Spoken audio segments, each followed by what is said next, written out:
Hello, MavMind Collective, and welcome to another episode of the HypnoSellers Show. Today we're going to be talking about the 4 self-improvement goals you can achieve using hypnosis.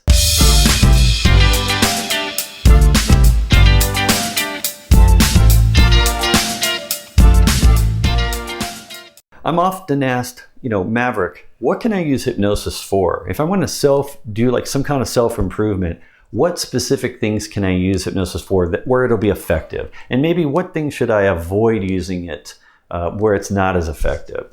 And I'll answer that in usually a high-level way by saying, in general, hypnosis is used for vocational and avocational self-improvement, meaning improving something about your job or the job you have or how you perform at your job or a business that you run or you started yourself, for example, or something outside of the job, like something recreational or a hobby that you might have, where you're not getting paid to do it, but you want to get better at it somehow. And hypnosis can be used often to improve the subconscious and how it relates to the job or the things outside of your job in order to make your life better and more fulfilling.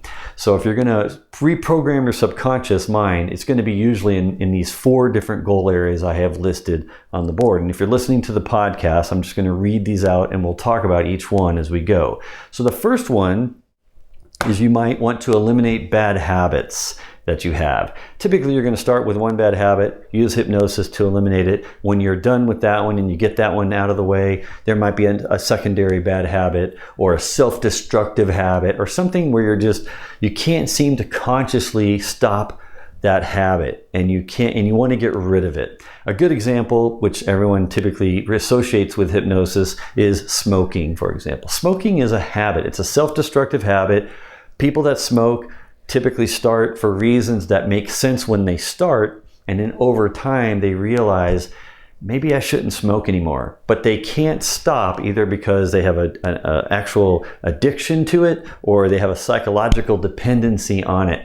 And a lot of the times it's rooted in the subconscious because of the associations that they've made with that habit of smoking or whatever self-destructive habit that they have. Like for me, I was biting my nails since I was a little kid, and I couldn't stop biting my nails until I applied hypnosis and made my own custom self-hypnosis recordings that I listened to for several days, weeks in a row until I was able to break myself of the habit and eliminate the bad habit of biting my nails. So it can be any number of these bad habits, and by applying self-hypnosis, you can reprogram your brain to eliminate the habit completely from your life, and then you feel better about yourself. Or in the case of like smoking, maybe you might have a heart condition, and by eliminating the smoking habit, you actually improve your heart condition, or you live a lot longer because you take heart medicine and you stop smoking, so you're not aggravating the condition. So it could be many types of examples like that you could go on and just understand that those bad habits don't have a place in your life, and you use self-hypnosis in order to overcome it at the subconscious level, so you don't have to worry about doing it consciously, which most of the time through sheer willpower, it just doesn't work. It doesn't work without hypnosis assisting you. The second goal is stopping a craving. So let's say you want to control your weight, or maybe you want to lose some weight, but you notice that you always get cravings for certain kinds of foods, like sugary foods or desserts and fatty foods, fattening things that they're not contributing very positively towards your goal to lose weight. So or control your weight to get yourself to a weight that you can be satisfied and happy with. So you might want to control the cravings, or you might have a condition where you're not allowed to eat certain foods. Like the doctor might actually tell you can no longer eat these certain foods. So you might have a tough time dealing with that consciously, like you still crave it and you want to just stop the cravings. So you can use self-hypnosis to create a way of having adverse reactions towards those things that you crave by putting like commands into your subconscious that when you get around those foods, like those sugary foods or those foods you're not allowed to eat, give you an adverse reaction to where you suddenly, I can't do it. And then it'll be like poison. It'll be like something you just can't stand to be around. And that's what you want your subconscious to give you that reaction, so you don't consciously continue to crave those things and then eat those things that you're not supposed to. So that's another area you can use self-hypnosis for. The third area is to overcome fears and phobias. It's very common use and application for hypnosis. And there is some people think fears and phobias are kind of the same thing. There is a slight difference between them. And in the way you use a hypnosis, it does matter to know what the difference is in order to know what type of hypnosis to apply. So the slight difference is that typically fears are brought on because of something that happened to you at a specific time in your past, like in your life, in the past, a specific date. And usually people that have this fear usually can trace it back to a specific incident or an event that actually happened to them, and they remember it, and they know what date, they know how old they were, they know what was going on, and they remember it. And ever since that event, they are now afraid of whatever they're afraid of, whatever the fear is rooted in. It's based in that event, and it's in a certain specific time in their history. So they have a memory of the history, they know exactly when it started, and they know that before that event they weren't afraid, they did not have the fear, and then at that event and afterwards until now they've had the fear. So that's what a fear is. A phobia is like a fear, except they don't have that point in time where they remember when it happened or when it started. They just suddenly have this fear of this thing, and usually phobias are a little bit more irrational fears, things that you really should not be afraid of for whatever reason. But it could be a fear, a common fear, but it's just they don't remember where it started. They can't trace it back to a specific time.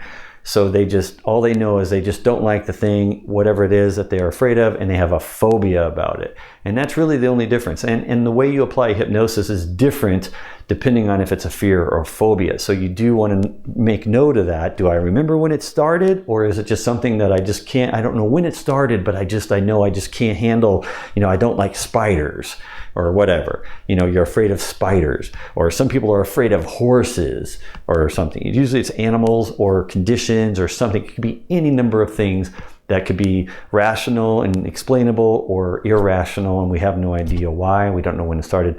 But hypnosis can be used, if applied correctly, to overcome fears and phobias very easily. And then the fourth and final one is to improve a skill. So this is more towards that avocational use and application. So like golf swing. You play golf in the weekend. You're not a professional. You don't intend to enter a contest or enter a tournament or something. All you want to do is get good at just swinging and hitting and getting a good score for yourself. You want to have bragging rights with your friends.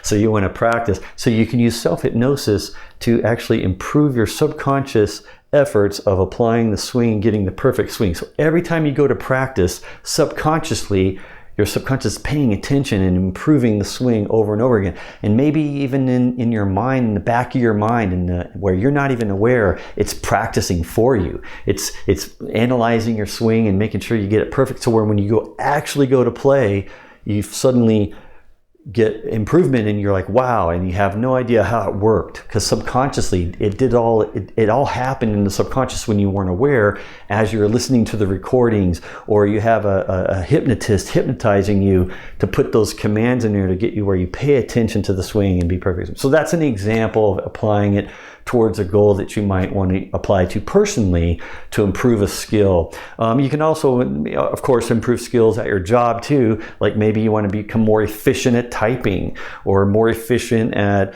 presenting. You want to overcome your fear of presenting in front of people. So maybe it might be a combination. I want to overcome my fear of public speaking, and I want to improve my elocution and how I talk and how clear and commanding I am when I give a presentation in front of my peers at work. So it could be vocational or avocational at your job or outside of your job, but typically you're going to apply hypnosis for all of those all of those things. And what you probably do not want to apply it to is anything that has a medical etiology to it, in the sense of, if I have a heart condition, I don't want to apply hypnosis to try to overcome my heart condition, because that's a physical condition, and you probably want to get diagnosed and have the proper diagnosis from a licensed professional, and you want to have medication provided if that's going to help your heart condition or whatever condition you might have a physical etymology that's associated with it.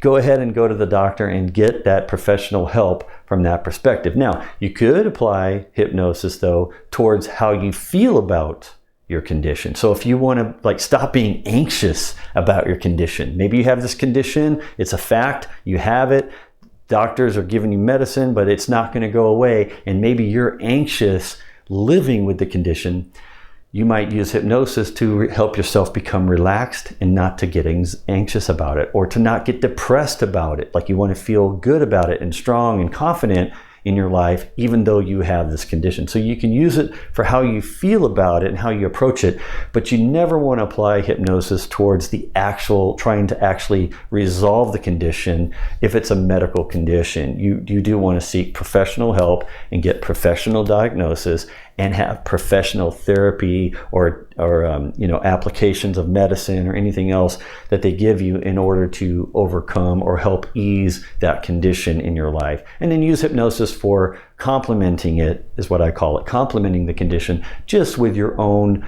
the way you think about it, the way you feel about it, and dealing with it, so you're not anxious or depressed or upset. You don't get angry about it. You can help your anger condition if that's something that you have a problem with, dealing with the actual physical medical condition. So I hope this helps. I hope this makes sense going forward. I'm looking forward to doing more videos that talk more about hypnosis and enlightening you on all the things about hypnosis and self-hypnosis, because I have more and more of you followers follow me, asking me to explain more of these kinds of things, so you can become aware of it and then be able to apply it in your own life for your own self-improvement, as well as using it with your clients in your customer-facing role and anyone else in your communication with anyone else. Because again, like I've said before, hypnosis and hypnotic language really is a communication skill that you can use in many diverse ways. Thank you for watching. I know you find value in these videos, didn't you? So if you like me or in a customer-facing role, I'm wondering if you want to watch another video now, all designed to help you get better at what you do every day. Or not. You don't have to watch another video if you don't want to.